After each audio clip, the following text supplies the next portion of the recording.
So the main reason you want to have a good pair of shears and you want to keep them sharp is for the health of your client's hair. Because if you cut their hair with something that doesn't have a sharp edge, you're going to damage their hair. What did we decide, Miss Octavia, that you were an eagle? Is that what we decided? Probably. Yeah, I think so.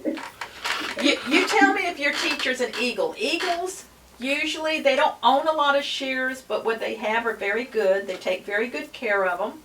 They keep them clean and oiled. And so here's my hand. You can see the picture. The thumb hole goes in the fleshy part of your hand, and that tip should go somewhere in that top digit. Eventually, I'm going to be able to come to the school and see all of you. I can't believe this is going on forever. But Miss Octavia, you might know this exercise. You can show them. Or should I get up and show it to them, Miss Octavia?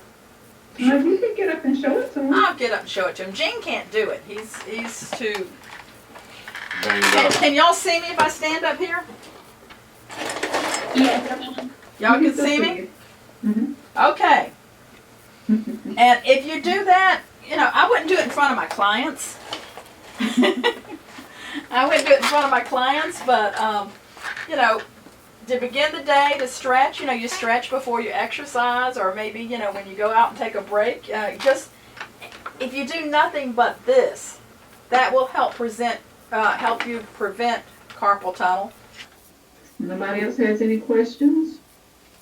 Well, I would have a question. Guadalupe, since you were so brave and answered the question about what's the difference between scissors and shears, which one of these do you want?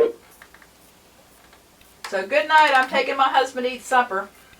Okay. Thank you so much. All right. Good night. Y'all take care. Good night. All right. Good night.